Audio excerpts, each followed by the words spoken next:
Bienvenue dans cette dernière session de 15 minutes de grâce et de vérité avec le pasteur Clarence Tézé. Nous allons sans tarder adorer le Seigneur avant d'écouter sa parole ce matin. Car tu es Dieu au-dessus de la terre, tu établis ton trône dans les cieux, car tu es Dieu au-dessus de la terre, tu es le roi, tu es le seul Dieu, Dieu de gloire, Dieu de gloire, Dieu de gloire, tu es roi, nous t'adorons Jésus, nous t'adorons, nous t'adorons, nous t'adorons,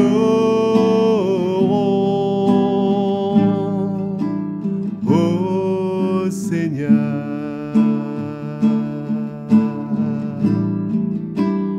Ô Seigneur. Allons ouvrir nos cœurs et écouter sa parole. Bienvenue à tous pour cette session de 15 minutes de grâce et de vérité. Encore une fois, je remercie le frère Patrick pour sa participation et c'est notre dernier épisode pour la série Quelques conseils pour avancer. Et nous allons parler de ne pas nous soumettre à notre chair. Donc le titre c'est « Ne te soumets pas à ta chair ». Alors Romains chapitre 13, verset 14 nous dit « Mais revêtez-vous du Seigneur Jésus-Christ et n'ayez pas soin de la chair pour en satisfaire les convoitises. » Revêtez-vous du Seigneur Jésus-Christ. Voilà ce que nous devons faire, mes amis, chaque jour. Nous qui sommes sur ce chemin, nous qui marchons avec le Seigneur, nous qui attendons la venue de notre Seigneur, Jésus, nous qui voulons être avec lui, mes amis, allons chaque jour nous revêtir de lui. Allons chaque jour nous mettre dans une position où de plus en plus de Jésus en nous et de moins en moins de nous-mêmes. Afin que nous mourrons à nous-mêmes, mais Christ puisse vivre en nous. Vous connaissez toutes ces choses, mais je veux simplement vous encourager, vous exhorter, afin que cette chair, qui bien souvent fait obstacle à nous-mêmes, à l'œuvre de Dieu, dans notre marche avec Jésus, que cette chair, de plus en plus, puisse même non seulement mourir, mais d'abord, ignorons, mettons-le de côté. Et comme il nous dit ici, n'ayez pas soin de la chair. En d'autres mots, ne prenez pas soin pour accomplir ses désirs. Ne prenez pas soin de votre chair pour accomplir ses désirs. Si vous prenez soin de cette chair, si vous commencez à faire un cas de cette chair, vous allez accomplir ses convoitises, ses désirs. Mais notre chair est appelée à mourir. Et notre chair doit mourir. Et nous ne pouvons pas avoir un mélange en nous. Ou c'est l'esprit, ou c'est la chair, ensemble. Non, c'est soit un, soit l'autre. Et l'esprit ne peut pas être mélangé. Voilà pourquoi, pour nous, c'est très important de réaliser ce que nous devons faire et de pouvoir continuer à marcher. Et d'ailleurs, dans ce même passage, Paul nous dit ici comment nous devons, au verset 11, « Cela importe d'autant plus que vous savez en quel temps nous sommes. C'est l'heure de vous réveiller enfin du sommeil, car maintenant le salut est plus près de nous que lorsque nous avons cru. » Voilà. Ça fait combien de temps on marche avec le Seigneur? Le salut est plus près. Jésus revient. Et non seulement cela, il nous dit, la nuit est avancée, le jour approche.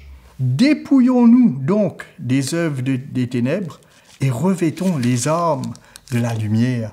Marchons honnêtement comme en plein jour, loin des orgies, de l'ivrognerie, de la luxure et de la débauche, des querelles et des jalousies. Toutes ces choses, c'est l'œuvre de la chair. Toutes ces choses, c'est ce que notre chair va nous conduire dedans. Des querelles, la débauche. Et aujourd'hui, dans le siècle qu'on vit, mes amis, la débauche est devenue quelque chose de très normal, même acceptable. Voilà pourquoi nous devons savoir ce que Dieu dit. Nous devons savoir les standards de Dieu. Nous devons savoir ce que Dieu s'attend de nous, comment il veut que nous vivons notre vie, afin que nous puissions briller, afin que nous soyons ses enfants de lumière. Dans son épître aux Éphésiens, l'apôtre Paul nous dit, au chapitre 4 et au verset 20, « Mais vous, ce n'est pas ainsi que vous avez appris Christ. » Ça veut dire, juste avant, il a parlé des païens. Comment ils ont l'intelligence obscurcie, comment ils sont étrangers à la vie de Dieu, comment ils ont perdu tout sentiment, ils se sont livrés au dérèglement pour commettre toute espèce d'impureté jointe à la cupidité. C'est exactement ce que nous voyons aujourd'hui autour de nous. Comment ils marchent selon la vanité de leurs pensées. Mais vous, je répète, ce n'est pas ainsi que vous avez appris Christ, si du moins vous l'avez entendu, et si conformément à la vérité qui est en Jésus. C'est en lui que vous avez été instruits à vous dépouiller. Voilà ce que la parole de Dieu nous emmène, à nous dépouiller de notre chair. Et il le dit, par rapport à votre vie passée, du vieil homme. Le vieil homme, c'est notre chair, qui se corrompt par les convoitises trompeuses. Le vieil homme, notre chair, qui se corrompt par les convoitises trompeuses. Les convoitises que cette chair même veut nous attirer, veut avoir, veut nous emmener dans ces choses. Mais ces choses vont nous emmener loin de la présence de Dieu. Ces choses vont nous emmener loin du chemin resserré que le Seigneur lui-même a tracé pour nous. Et pour ce faire, il nous faut être renouvelés dans l'esprit de notre intelligence et revêtir l'homme nouveau, créé selon Dieu dans une justice et une sainteté que produit la vérité de la parole de Dieu, la vérité de l'évangile que nous avons reçu. Donc, mes amis, réalisons que nous devons nous-mêmes nous préserver et faire attention parce que nous voulons garder notre salut. Et pour ce faire, n'ayons pas soin de notre chair, n'ayons pas soin d'essayer même de voir qu'est-ce que notre chair veut. Notre chair a une seule destinée. Elle doit mourir. Elle doit mourir. Il y a une mise à mort qui doit venir quotidiennement en nous, afin que quotidiennement nous pouvons vivre pour Jésus. Et que lui aussi, il puisse vivre sa vie en nous. Dans le livre de l'Apocalypse, au chapitre 22, au verset 10, il dit « Ne scelle point les paroles de la prophétie de ce livre, car le temps est proche. Que celui qui est injuste soit encore injuste, que celui qui est souillé se souille encore. C'est dur comme parole. Et que le juste pratique encore la justice, et que celui qui est saint se sanctifie encore. C'est extraordinaire. En d'autres mots, pour nous qui avons été justifiés, continuons à marcher en tant que justes. Allons de progrès en progrès. Nous sommes une nation sainte pour lui. Il nous a acquis. Et voilà ce que nous sommes pour lui. Une nation sainte.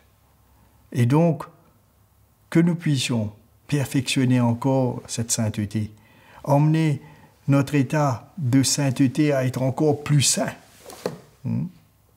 Et sanctifions-nous encore. On est encore sur la route, on n'est pas encore arrivé. Jésus n'est pas encore arrivé. Il n'est pas encore venu, mais il revient bientôt. Voilà pourquoi que la crainte de Dieu nous saisisse, nous qui sommes parvenus à la fin des temps. Et il dit ici, voici, verset 12, « Je viens bientôt et ma rétribution est avec moi, pour rendre à chacun selon son œuvre. » Sa rétribution est avec lui. Et il vient. Et il vient, et il va rendre à chacun selon son œuvre. Voilà pourquoi, mes amis, n'ayons pas soin de notre chair. Laissons cette chair mourir.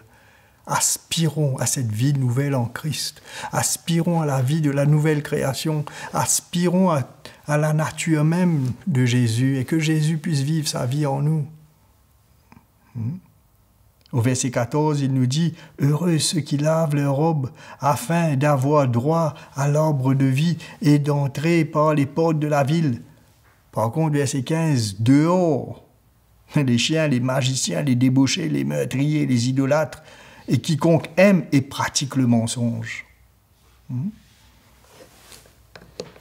Mes amis, nous ne voulons pas être dehors, mais nous voulons être avec lui. Je vous ai partagé pendant ces sessions de quelques points, quelques conseils que je vous ai partagés, et je pense que cela peut vous aider, comme cela peut m'aider aussi, ensemble, cela peut nous aider. Donc, que le Seigneur nous aide à pouvoir avancer, à pouvoir être là quand il va revenir. Avançons ensemble, pas à pas, avec lui. Avançons avec la foi dans notre cœur, sachant que nous le verrons, sachant que il est là, il revient, et le temps est proche. Préparons-nous pour cela, avançons avec le Seigneur. Que Dieu vous bénisse. Et certainement, on se reverra. À très bientôt. Nous sommes arrivés à la fin de cette saison de 15 minutes de grâce et de vérité avec le pasteur Clarence Tézé. Nous avons été bénis par tous les encouragements du Seigneur à travers de notre frère. Jésus-Christ est le même hier, aujourd'hui et éternellement. Il prend soin de son peuple et de son Église. Nous vous remercions d'avoir été avec nous pendant toute cette saison. Écrivez-nous à l'adresse indiquée sur votre écran si vous avez des questions et partagez avec nous vos expériences et témoignages. Abonnez-vous à notre chaîne CTMI et aussi aimez et partagez ce programme à tous ceux que vous connaissez. J'étais aussi ravi d'être avec vous. Je vous verrai sûrement dans la prochaine saison. À très bientôt, je vous aime.